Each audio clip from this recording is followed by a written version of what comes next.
Saya percaya kita dirindukan untuk setiap firman yang akan dibagikan oleh hambanya. Tuhan, kami percaya Tuhanku. Mari kita satukan hati kita. Bapa kami yang terkasih, Tuhan kami, Bapa kami datang bersama Tuhanku. Kami ingin kecat Tuhanku berkat yang begitu berkelimpahan yang Kau berikan kepada kami. Untuk kesempatan Kau berikan kepada kami Tuhanku untuk dapat retreat bersama dengan kembali Tuhanku. Tuhan, kami angkat puji syukur kami kepadamu. Untuk badan yang sehat Tuhanku yang Kau berikan kepada kami. Kami angkat puji syukur kami kepadamu Tuhanku. Untuk anak-anak kami yang sedemikian sehat Tuhanku, kami angkat puji syukur juga kepadamu. Engkau lihat gereja kami, gereja Successful Bethany Families Tuhanku, Atlanta dan Charlotte Bapa. Oh Bapa, berikan kesempatan kepada kami untuk kami ikat tali kasih kami Tuhanku dalam retreat kami bersama ini. Tuhan, kami percaya kami diberkati. Kami percaya Tuhanku bahwa kami diubahkan.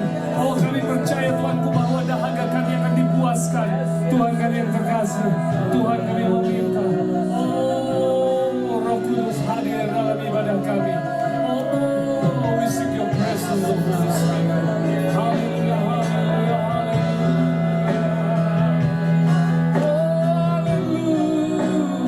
Sing it all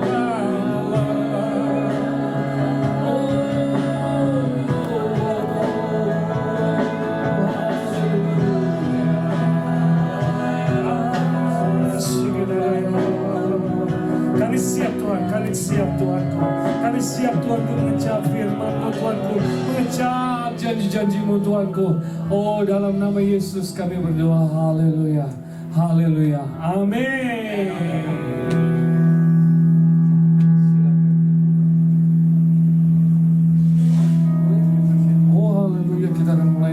Saudara-saudara, karena kita mulai dari praise, saya undang Anda untuk bangkit berdiri. Kasih jabat kiri kanan, katakan God is good. God is good. And all the time.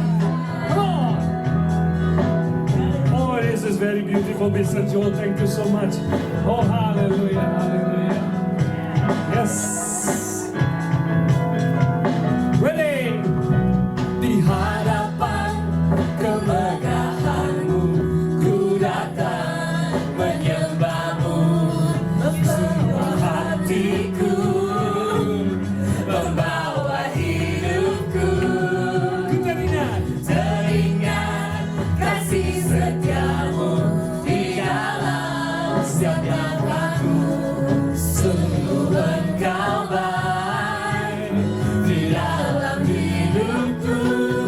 Engkau baik, teramat baik.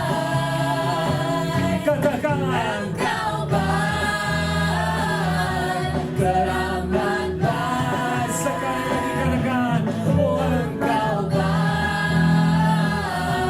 teramat baik. Engkau baik, teramat baik. Mari Allah kembali katakan, come on. Di hadapan keserkahan-Mu ku datang menyembah-Mu, membawa hatiku, membawa hidupku. Ku teringat kasih setia-Mu di dalam setiap langkahku. Sungguh Engkau baik di dalam hidupku. Engkau baik, teramat baik. Engkau baik, teramat baik. Yesus baik, Yesus baik, teramat baik. Yesus baik,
Always good, amin. Haleluya, masih kuat untuk memuji Tuhan kita lebih lagi.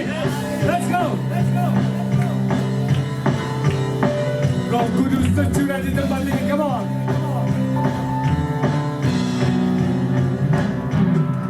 Roh Kudus tercurah di tempat ini, urapannya yang ajaib, memulihkan umatnya.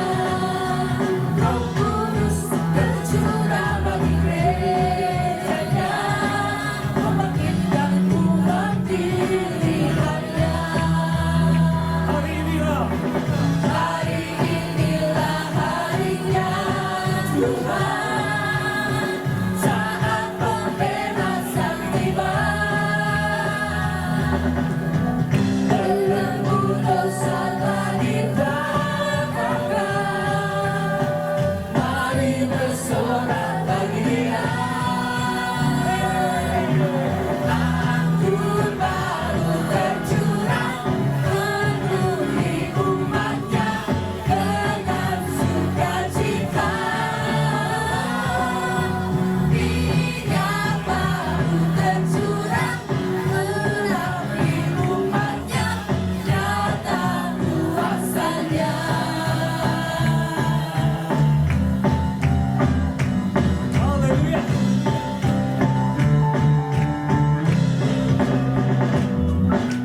Roh Kudus tercurah di tempat ini, urapannya yang ajaib, memulihkan umatnya. Roh Kudus tercurah bagi gerejanya, membangkitkan umat pilihannya. Katakan hari ini adalah harinya Tuhan. Hari inilah harinya Tuhan, saat pembebasan tiba. Belenggu dosa telah dibakar, mari bersorak bagi Dia. Kita berkati kiri kanan kita, come on. Anggur baru tercurah, penuhi umatnya dengan sukacita. Minyak baru tercurah, penuhi umatnya, nyata kuasanya. Anggur baru tercurah, penuhi umatnya dengan sukacita. Minyak baru tercurah, penuhi umatnya, nyata kuasanya. Nyata kuasanya. Nyata kuasanya.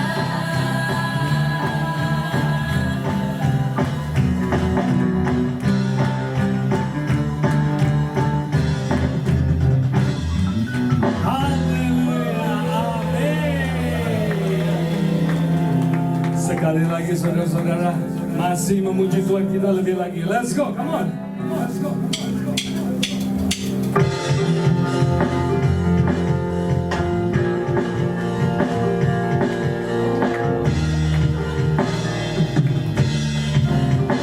From the beginning again, musician, come on.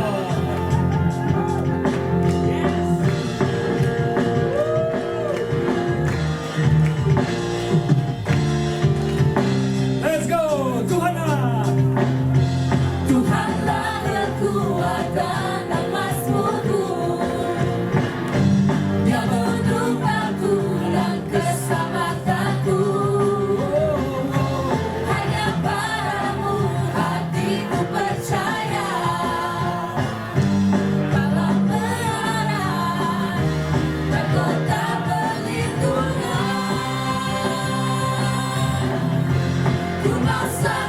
bersyukur sebab cintamu padaku takkan pernah berubah.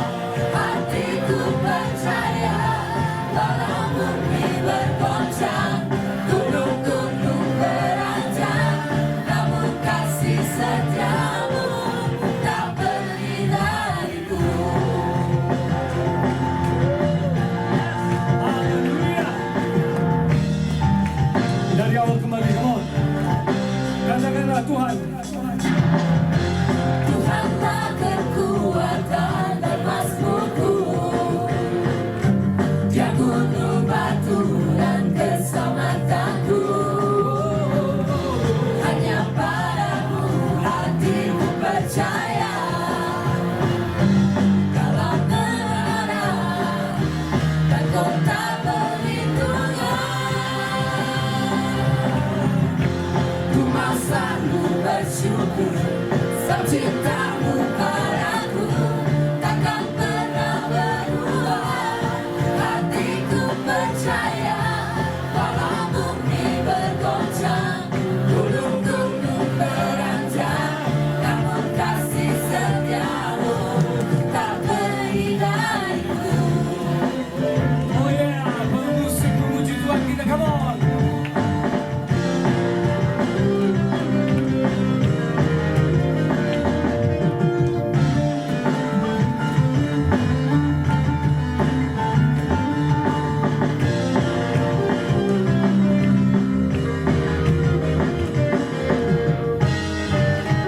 Haleluya. Ku mau selalu bersyukur sebab cintamu padaku takkan pernah berubah. Hatiku percaya walau bumi bergoncang, gunung-gunung beranjak, Namun kasih setiamu tak pergi dariku. Ku mau selalu bersyukur sebab cintamu padaku takkan pernah berubah. Hatiku percaya walau bumi bergoncang, gunung-gunung beranjak, namun kasih setiamu tak pergi dariku. Kasih setiamu tak pergi dariku. Kasih setiamu tak pergi dariku.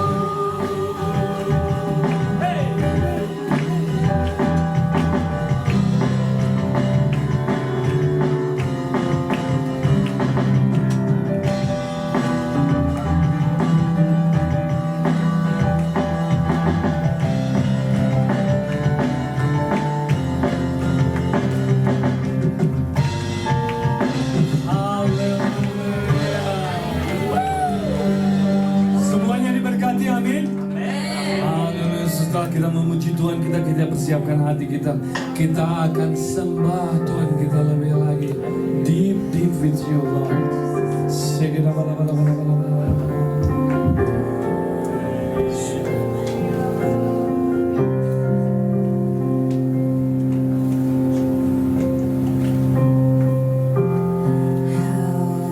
Great is our God. Sing with me, how great is our God.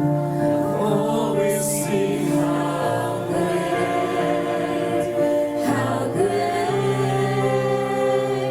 is our God. Sing it again. How great is our God. Sing with me, how great is our God. Oh, we sing how great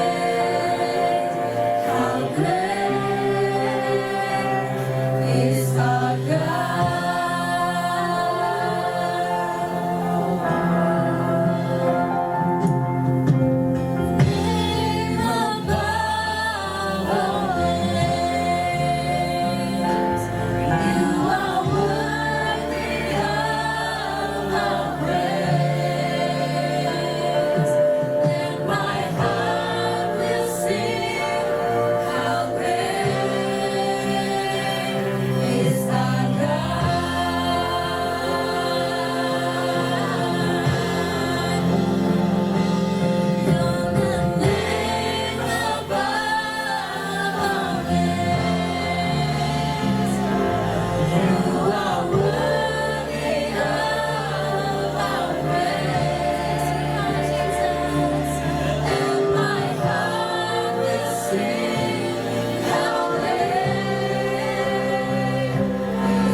How great is our God?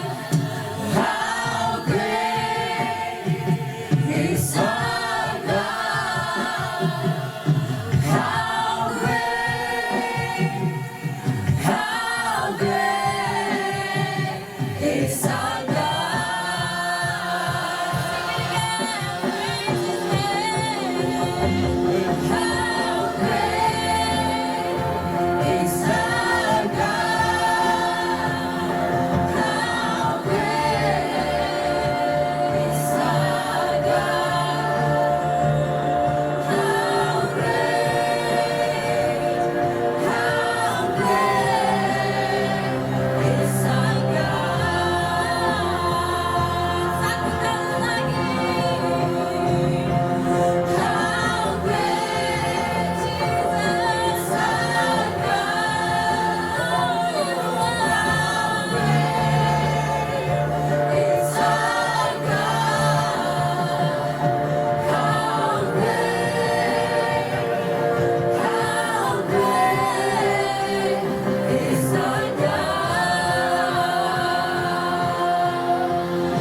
berterima kasih kepada Engkau Allah Bapa kami yang hidup, Bapa yang besar, Bapa yang mulia. Kami serahkan seluruh pujian dan sembah kami hanya kepadamu ya Tuhan. Inilah alasan kami berkumpul di tempat ini. Inilah alasan kami datang ke tempat ini ya Tuhan. Kami mau menyenangkan hati-Mu.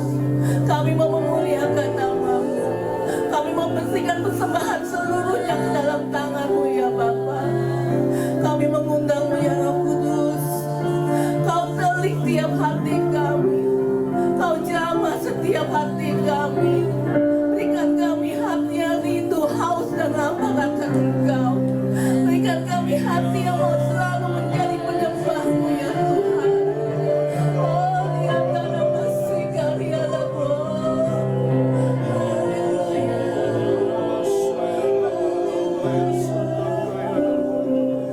Ku datang Tuhan dalam hadirat-Mu, beriaskan kekudusan, seluruh surga sujud menyembah-Mu. Ku tersungkur dan berseru, ku datang Tuhan dalam hadirat-Mu, beriaskan kekudusan, seluruh surga sujud menyembah-Mu. Ku tersungkur dan berseru, kudus, kuduslah, kuduslah Tuhan, Allah semesta alam. Kudus, kuduslah, kuduslah Tuhan, surga bumi menyembah. Kudus, kuduslah,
mengingat begitu kemurahan Tuhan dalam kehidupan kita. Begitu Tuhan mengasihi anak-anak kita yang pada hari ini 6 jiwa telah disorak seluruh malaikat, seluruh umat bersorak-sorak memuji Tuhan. Bersyukur karena Tuhan begitu dahsyat dalam kehidupan kita. Bersyukur karena kita mempunyai keluarga yang luar biasa diberkati Tuhan. Terima kasih Tuhan untuk keluarga Betania Atlanta ya Bapa. Kami bersyukur untuk keluarga ini, kami dikumpulkan bersama-sama ya Tuhan. Biarlah Tuhan kami mau angkat terus pujian kami mau mengatakan Engkau kudus, Engkau kudus. Kudus, kuduslah, kuduslah Tuhan, Allah semesta alam. Kudus, kuduslah, kuduslah Tuhan, surga bumi menyembah. Kudus, kuduslah, kuduslah Tuhan, Allah semesta alam. Kudus, kuduslah, kuduslah Tuhan, surga bumi menyembah. Kudus, kuduslah, kuduslah Tuhan, Allah semesta alam. Kudus, kuduslah, kuduslah Tuhan, surga bumi menyembah. Surga bumi menyembah. Surga bumi menyembah.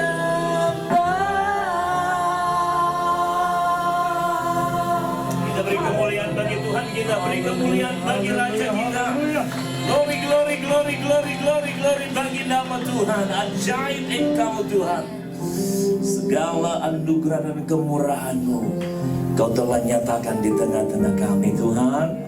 Kami menikmati kehadiran-Mu, menikmati kuasa-Mu di tengah-tengah kami. Dan saat ini mana kami akan mendengarkan kebenaran firman-Mu.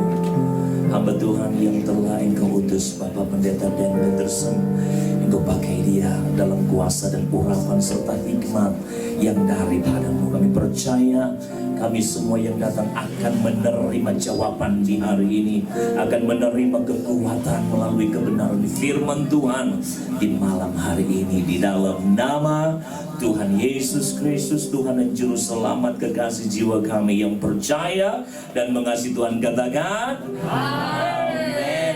Puji Tuhan, silakan duduk semua. Dan pada kesempatan ini saya persilakan Bapak Pendeta dan Peterson untuk melayani kita di malam ini. Haleluya. Bisa pesan?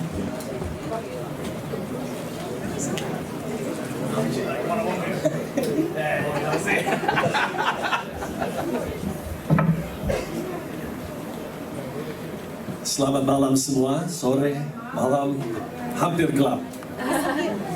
Saya senang sekali diundang Pak Yusuf dan juga panitia Gereja Betani di Atlanta. Wah, ini istimewa sekali bagi saya untuk ikut serta di dalam retreat yang ini istimewa ini.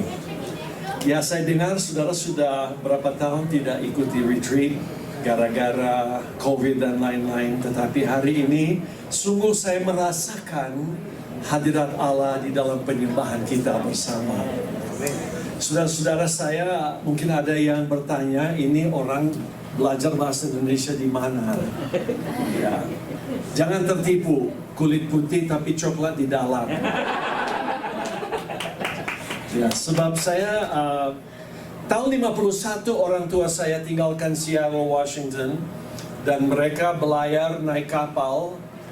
Kapal itu 1 bulan baru tiba di Jakarta.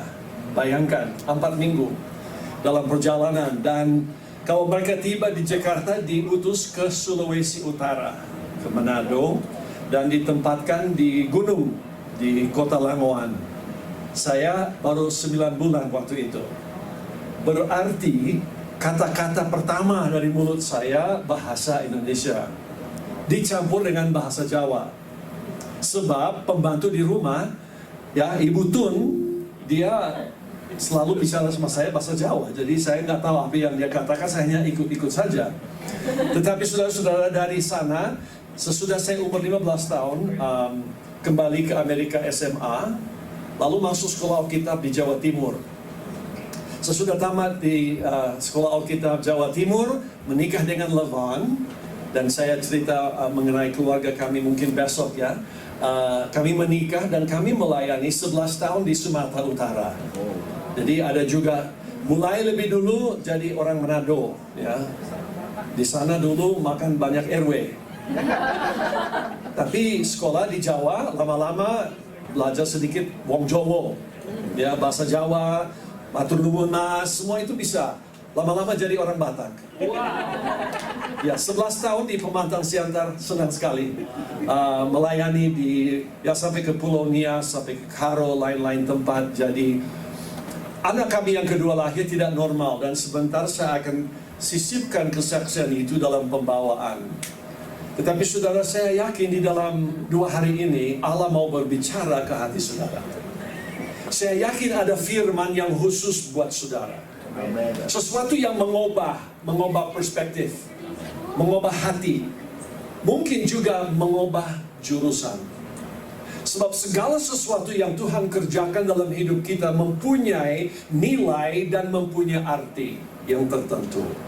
Itu sebabnya saya ajak kita di dalam 2 hari ini bukan hanya mendengar doktrin, bukan hanya mendengar suatu berita, tetapi dengar suara Roh Allah dalam hati saudara.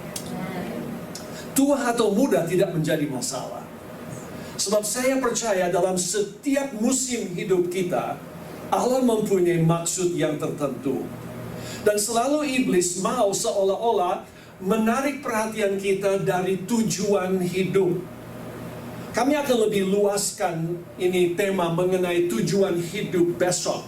So, saya yakin kita lebih dekat kedatangan Yesus perlu sekali memenuhi apa sebabnya masih bernafas. Kalau saudara mendapatkan diri hari ini bernafas, berarti masih ada rencana Allah bagi hidupmu. Ini bukan kebetulan. Itu ya. Jadi saya akan ajak saudara melihat di dalam, ada PowerPoint juga. Ini yayasan kami, Nations Reach. Sesudah Levon dan saya tinggalkan Sumatera Utara, karena anak kami yang kedua lahir tidak normal, ya, lahir dengan keadaan otak yang tidak normal. Dia perlu perawatan dan sekolah istimewa di Amerika. Jadi gembala kami di Seattle berkata, Dan lebih baik mulaikan yayasan, meskipun saya gembala misi, tetapi ini target kami yang tertuju ke Filipina, Indonesia, Sri Lanka, Laos, dan Thailand. Dan kami ke sana dengan satu target, yaitu menjangkau hamba-hamba Tuhan di tempat terpencil. Menguatkan tangan mereka, juga mendidik mahasiswa yang mau merintis dan membuka sidang. Itu hati saya melihat di mana Injil belum disampaikan, kami mau mendorong gereja itu meluas. Amin. Itu sebabnya kami bekerja di beberapa negara. Kita melihat di dalam slide berikut. Ini sedikit saja sejarah kalau dari keluarga kami. Sebelah kanan di atas, ini di Raanan Baru. Adik saya masih umur ya mungkin 3-4 tahun. Seringkali masuk keluar desa menginjil. Orang tua saya mau sekali masuk ke desa, ke kampung-kampung. Kami menginjil pakai gerobak sapi. Luar biasa. Kemudian kalau ibu saya baru meninggal umur 93 tahun, tetapi kami sering ke Wamena, Irian Jaya, naik di lembah Balim, dan kami melihat pekerjaan Tuhan yang begitu luar biasa di bahagian bawah ini di Pulau Samosir, lagi menginjil di desa-desa. Di atas sebelah kiri mahasiswa di Filipina yang sedang dilatih untuk membuka, merintis gereja.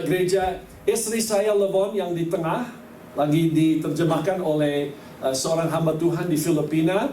Dan di bawah sebelah kanan hamba-hamba Tuhan di Davao, Mindanao, Filipina mengadakan konferensi setiap tahun. Jadi ini ya sedikit saja gambar untuk memberi perspektif bagi saudara untuk mengenai keluarga kami. Tema dalam retreat ini menarik sekali. Saudara akan melihat ada sudah yang pakai kaos deeply planted. Dan dalam bahasa Indonesia berakar dan bertumbuh dalam Tuhan. Ada sebuah ayat sebelum saya masuk di dalam tema untuk malam ini, yaitu penyembahan yang menghancurkan kemandulan. Penyembahan yang menghancurkan kemandulan. Sebelum saya sampai ke sana, saya ajak saudara perhatikan ayat tema kita, yaitu Yeremia 17 ayat 8. Yeremia 17 ayat 8. Ia akan seperti pohon yang ditanam. Tentu pertanyaan pertama, siapa dia? Siapa ia ini? Jadi harus kembali ke ayat 7. Dan perhatikan saudara, diberkatilah orang yang mengandalkan Tuhan. Sekali lagi, diberkati dia yang mengandalkan Tuhan, yang menaruh harapnya pada Tuhan. Ia di sini akan seperti pohon yang ditanam di tepi air, yang merambatkan akar-akarnya ke tepi batang air, dan yang tidak mengalami datangnya panas terik, yang daunnya tetap hijau, yang tidak khawatir dalam tahun kering, dan yang tidak berhenti menghasilkan buah. Ada 4 faktor dalam ayat ini, saya mengangkat saja dalam beberapa second ini. Yang pertama adalah kalimat ditanam. Tanpa ditanam tidak mungkin saudara saya mengeluarkan buah. Amin. Kecuali saudara dan saya tertanam dalam rumah Tuhan, tetapi lebih dari itu, tertanam di dalam Dia. Dan saudara dan saya mendapatkan segala zat hidup itu. Nafas saya hari ini datang dari Tuhan. Dan oleh sebab itu saya bisa berdiri di hadirat saudara pada malam hari dan memberitakan firman Allah. Kenapa? Semua yang saya terima datang dari Dia. Dan saudara mengerti juga akar mendalam. Akar mendalam. Ada di Amerika satu penyakit di gereja, yaitu orang berpindah-pindah terus. Jadi kalau worship band di sini paling jago, dia lari ke sana. Kalau makanan di sana lebih enak, dia lari ke sana. Tapi itu namanya tanaman pot. Ya, tanaman pot. Paling-paling cabai yang kecil. Iya kan? Itu tanaman pot, saudara. Tapi kalau mau mengeluarkan buah, tidak bisa dipindah-pindah. Harus ada tempat di mana kita mengakar. Jadi kita mendapatkan dan kita mendalam di dalam Tuhan. Dan dalam keadaan ini, kalimat berikut tetap hijau. Berarti selalu ada hidup yang mengalir. Selalu menjadi berkat bagi jiwa-jiwa yang lain yang ada sekeliling kita di tengah-tengah masyarakat. Dan yang terakhir, berbuah. Saya rasa tidak ada satu oknum di sini yang tidak mempunyai kerinduan untuk berbuah. Menghasilkan sesuatu. Saya tidak hanya mau pass the time away, melewati waktu saja dengan percuma. Saya mau mengeluarkan buah untuk kerajaan Allah. Dan ini tujuan kita di dalam beberapa saat ini yang Tuhan sediakan di dalam beberapa pelayanan. Malam ini saya mau berbicara mengenai ini penyembahan. Penyembahan yang sanggup menghancurkan dan mengatasi keadaan mandul. Setiap oknum yang duduk di kursi-kursi dan saya yang berdiri pernah mengalami keadaan mandul. Mandul itu datang dengan beberapa variasi. Mandul itu keadaan-keadaan yang tidak kita inginkan, tetapi adalah satu kenyataan hidup di dalam dunia ini. Tetapi ada suatu kuasa, dan kuasa itu saya sudah menikmati. Kalau Pak Manurung tadi memimpin kita semua bersama dengan worship team dan band, dari pujian masuk ke penyembahan. Pujian itu, bahasa Inggris kita bilang praise. Itu Allah untuk mengangkat satu oknum atau sesuatu. Kita di dalam pujian itu kita melalui pikiran mengerti, wow, ini luar biasa dan kami mengangkat Dia yang kita sembah. Tetapi penyembahan lebih lagi, saudara, sebab penyembahan datang dari hati. Adakah itu pujian atau penyembahan? Kita akan melihat dua-duanya kalau dikaitkan bersama memberikan suatu kuasa yang dahsyat sekali untuk mengalahkan keadaan mandul. Sehingga kita mempunyai hidup yang sangat berbuah. Kalau saya jadi besar di Langoan, anak-anak mempunyai dua hobi. Ya, dua hobi. Satu hobi main bola. Hobi yang kedua cari mangga. Kalau sudah musim mangga, ada hobi ketiga, main layang-layang. Dan kalau musim main layang-layang berarti ada angin. Dan kalau ada angin, pohon itu kenyataan sekali kalau buah mangga sudah siap. Jadi kalau saya lagi kejar layang-layang, saudara-saudara, bawa bambu panjang. Ya kan? Saudara semua mengerti. Sebab saya mau dapat layang-layang. Nah, sambil jalan-jalan dan lari cari layang-layang, saya lewat Tante Anu punya pohon mangga. Ada sesuatu yang begitu menguasai saya nggak tahan. Saya masuk ke halaman dari, kalau di sana orang bilang kintal. Itu bahasa Manado. Nah, masuk ke halamannya, saya cukil mangga, saya makan. Tahu-tahu anak pendeta curi mangga. Tetapi saudara-saudara, ya itu kita mengerti ya, buah itu penting sekali. Dan mengerti juga bahwa kalau kita mau masuk sekarang di dalam tema ini, coba saudara perhatikan. Penyembahan yang menghancurkan kemandulan, lihat slide berikut. Kita ke Yesaya 54. Saya mengajak kalau ada yang bawa kitab, saya akan baca Yesaya 54 ayat pertama. Bersorak-sorailah, hei si siapa? Mungkin saudara tidak bisa baca dari jauh. Mandul.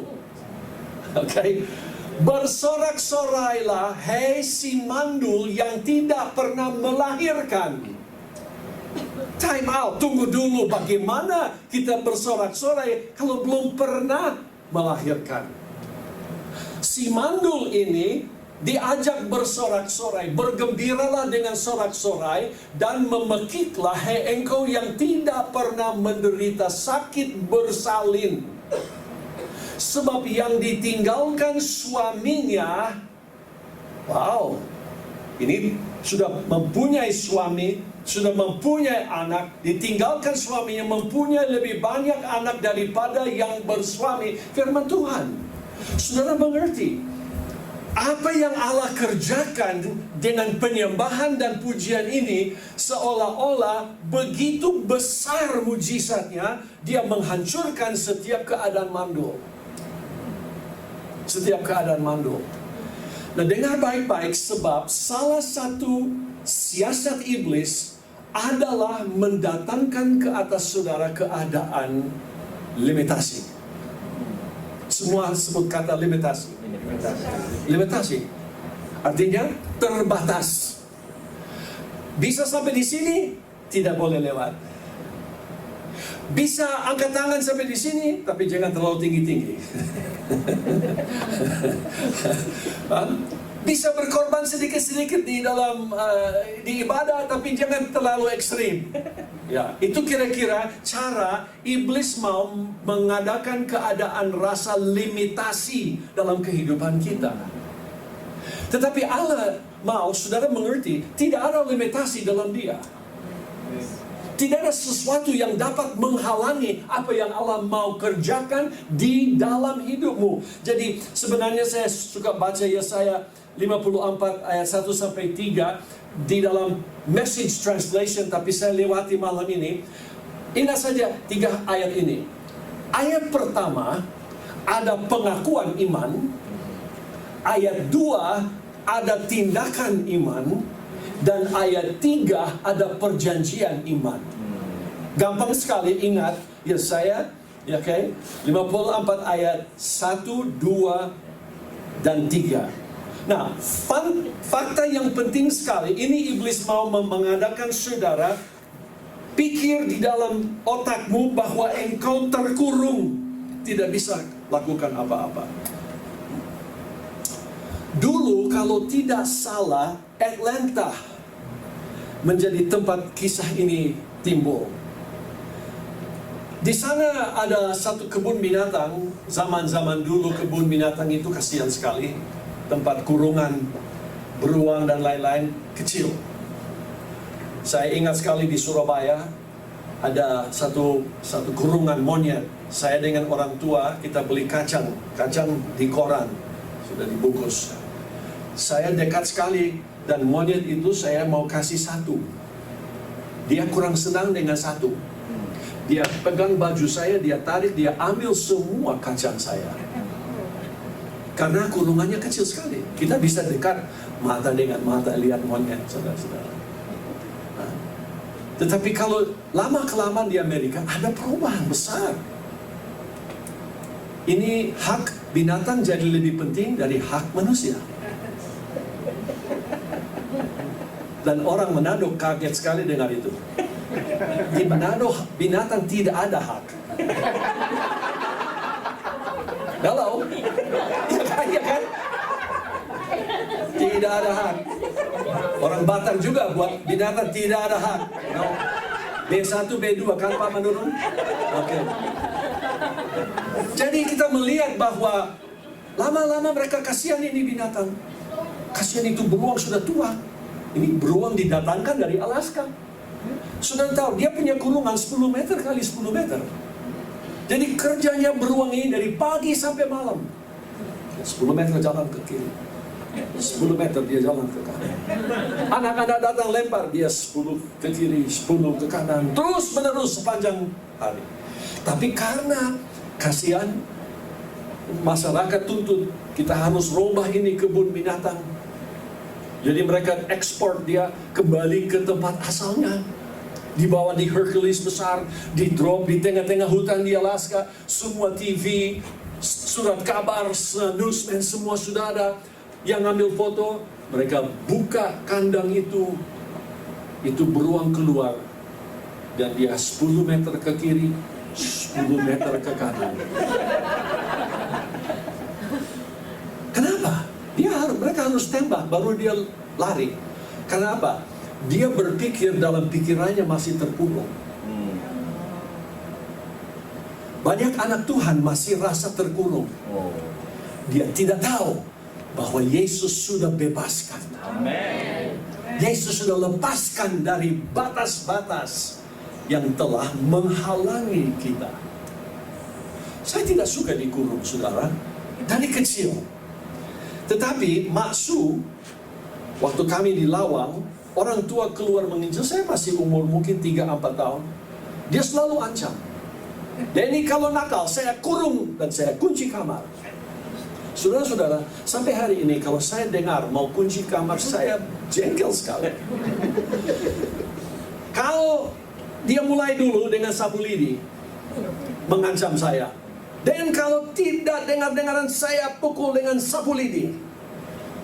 Ya, lama-lama tahu saja. Ada sesuatu yang terjadi. Dan akhirnya saya ada di kamar itu dan dia kunci.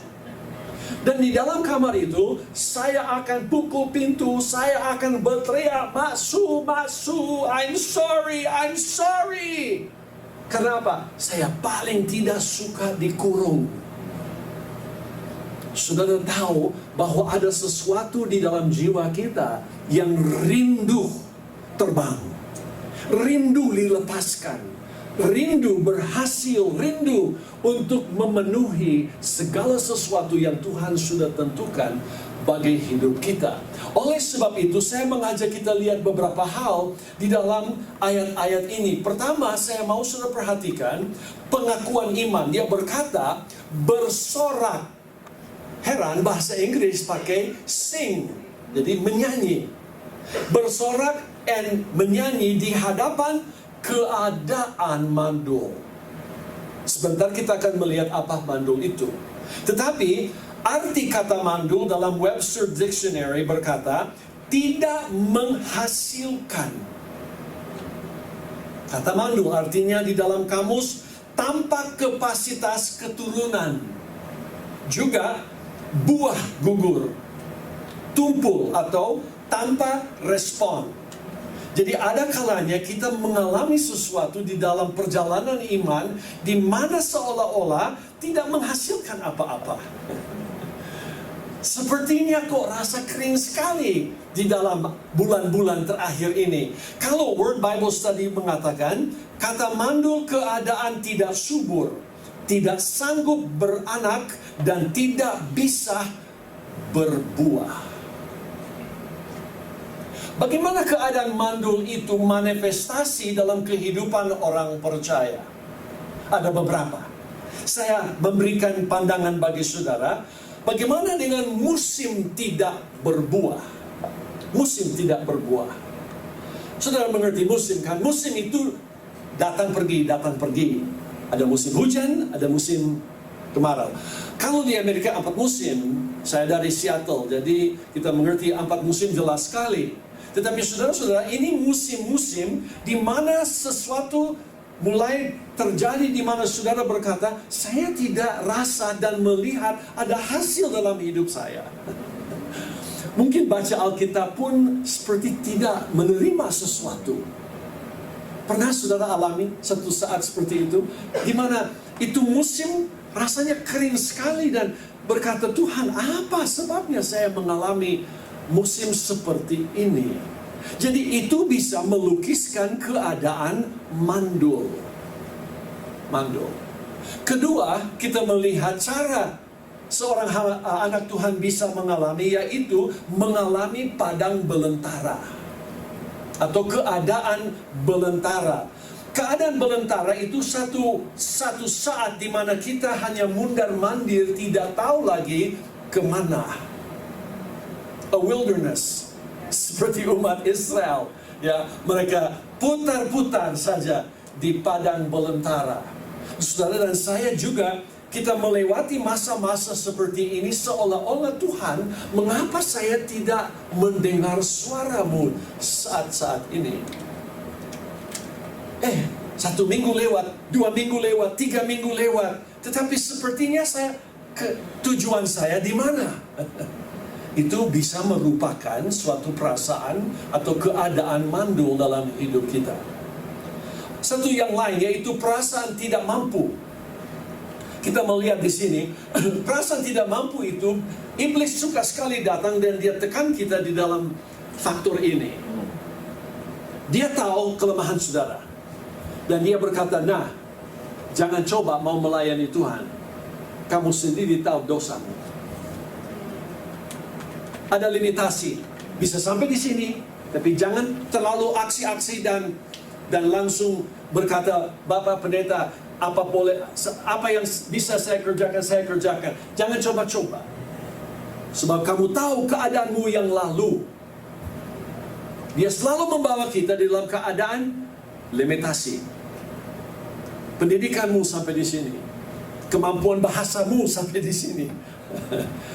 Ekonomi, kekuatan uangmu sampai di sini. Berarti itu semua iblis bisik dalam telinga. This is where you can go and no farther. Tidak bisa lewat sini. Saya kuliah Alkitab di Beji, Batu Malang. Dan sekolah Alkitab waktu itu kurang lebih 125 siswa-siswi. Ada satu siswa dari Kalimantan Pedalaman yang duduk di bangku tidak jauh dari saya. Dan kalau dia sepanjang kuliah 2 tahun, tidak pernah satu kali dia lulus ujian. Tapi itulah Pantekosta, heranlah dia bisa tamat.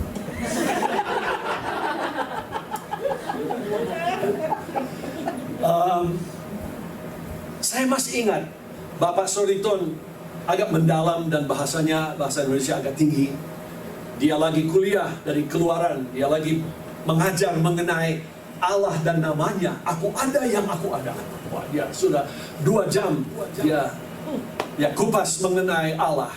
Besoknya dia mau uji kita semua. Dia tanya, siapa yang tahu nama Allah yang saya ajar kemarin? Nah, ini siswa, dia cepat-cepat angkat tangannya. Lalu dia berdiri lagi, berani. Lalu dia bilang, Martin! Namanya sendiri. Bayangkan saudara-saudara, seluruh siswa-siswa, kita ketawa setengah mati, hampir tidak bisa kontrol kelas lagi. Lucu sekali. Tetapi, dia kasihan tidak tamat kelas 3 SD. Dia tidak banyak kemampuan secara untuk belajar. Tetapi saudara-saudara, kalau kami kawan-kawan, ada banyak kawan-kawan suka sore kalau ada waktu free, saya ajak, ayo kita main bola. Kita pergi ke lapangan sebab perlu gerak badan sedikit. Jadi sesudah panggil kawan-kawan, saya lihat di mana ini kawan satu si Martin ini. Saya pergi ke asrama, tidak pernah mau. Sudah om. Jadi waktu kami pergi main bola kembali, satu hari di aula besar saya dengar ada orang yang lagi berdoa menangis. Jadi dia menjerit sekali. Saya tidak tahu siapa ini. Saya pergi masuk ke aula pelan-pelan dan di belakang piano ada suara itu datang dari mimbar. Saya pergi dekat-dekat. Si Martin tersungkur ke bawah. Seperti terlibat. Dan dia lagi menangis dan dia dalam keadaan puasa dan dia berseru kepada Tuhan, Tuhan, saya tidak ada kapasitas, saya tidak ada kemampuan. Dan dia betul-betul hancurlah. Jadi saya mengerti ya, dia tolak main bola sebab dia perlu pertolongan Tuhan. Datang penamatan. Pada waktu penamatan, semua punya kesukaan besar sebab itu penempatan. Nama-nama dipanggil dan ada pesta besar. Ya biasanya kalau di Jawa potong kambing, tidak boleh potong babi. Jadi kambing banyak-banyak, sate kambing. Saudara mengerti? Kalau malam pesta, dia namanya tidak terpanggil. Sebab siapa yang diutus, itu pendeta biasanya tulis surat, minta siswa yang bisa main musik misalnya. Bisa mengajar sekolah minggu misalnya. Bisa main gitar atau apa saja. Tapi nggak ada satu pendeta yang mau dia. Habis nggak lulus satu ujian nggak lulus. Jadi waktu dia tamat, malam itu sesudah pesta, dia terdapat di asrama menangis terus. Dia dipulangkan ke pendetanya di Kalimantan. Tapi pendetanya pintar sekali. Ada hikmat dari sorga. Dan waktu Martin sampai, Pak Gembala maaf, saya gagal. Percuma uang yang dipakai buat saya. Tetapi ini pendeta, dia berkata, Martin jangan khawatir. Dia berkata begini, tahun depan ini, kemana aku pergi, kamu pergi. Apa yang aku lakukan, perhatikan. Jadi dia makamkan orang, dia ikut. Pesta kawin, dia ikut. Perjamuan, dia ikut. Semua dia ikut, 1 tahun non-stop. Akhirnya pendeta ini berkata, Martin, ada sekolah minggu kecil di desa sana, tolong layani mereka. Waktu dia pergi layani, dia mulai beberapa minggu, dia kembali lagi ke gembalanya. Om, ada masalah. Apa Martin? Ada orang dewasa datang. Iya, mereka kelilingnya anak-anak semua. Ini pendeta dia harus pergi periksa. Dia pergi lihat, oh benar, orang tua banyak yang lihat. Dia tanya, kenapa kalian datang ke sekolah minggu? Anak-anak kami semua diubah. Ada sesuatu dalam pelayanan orang ini yang hebat sekali. Ini anak-anak sudah berubah sekali. Kami mau tahu dari mana kuasanya. Pendeta itu senyum. Dia bilang sama Martin, kamu baru lahirkan sidang baru. silakan melayani. Bayangkan, saya sudah pulang ke Amerika, sudah menikah, sudah sampai ke Sumatera Utara untuk melayani. Belum apa-apa saya kerjakan. Saudara mau tahu? Martin sudah buka 4 sidang. Tidak ada limitasi bagi orang yang mau dipakai oleh Tuhan. Beri kemuliaan bagi dia. Itu keadaan mandul itu sama sekali dihancurkan. Jadi kita melihat musim kering. Pernah saudara rasa seperti kering rohani ya? Itu bisa juga keadaan mandul. Bagaimana dengan mimpi dan pengharapan yang gagal? Orang sudah kasih kata-kata profetik tapi tidak jadi. Belum jadi. Jadi kita perhatikan, ini adalah seolah-olah satu hal yang masih dinantikan. Sebagai hamba Tuhan muda, ada beberapa kata-kata profetik di atas hidup saya. Ada satu yang besar yang belum pernah terjadi sampai saat ini. Lain-lain sudah, tapi saya masih bertahan. Saya masih percaya, saya masih menyembah, saya masih memuji Dia. Karena apa? Dia agung, Dia besar, Dia berkuasa. Amin. Satu lagi, tidak melihat terobosan, tidak melihat kemenangan sepenuhnya. Ada peperangan rohani pendek, ada peperangan rohani bertahun-tahun. Anak saya yang kedua, John, lahir tidak normal. Kami berdoa buat dia, sudah 42 tahun lamanya. Dan ada tahap-tahap kesembuhan, tapi belum sempurna. Belum sempurna. Dokter bilang, tidak bisa lewat ini, sudah di sini. Tidak bisa berbuat ini, bisa sudah lewat, tetapi belum sempurna. Itu berarti peperangan Laban dan saya buat dia sudah 42 tahun lamanya. Saudara-saudara, rasanya seperti keadaan itu mandul. Saya bukan berbicara mengenai teori, saya berbicara mengenai pengalaman. Dan saya berkata kepada sidang jemaat Bethany, inilah hari-hari di mana Allah mau bangkit dan menunjukkan bahwa Dialah Allah yang berkuasa di atas setiap keadaan mandul. What is your barrenness? Apakah keadaan mandul yang saudara hadapi? Nah, dia berkata selanjutnya, saya masih di poin 1, oke? Jangan khawatir, poin 2 dan 3 lebih cepat. Oke.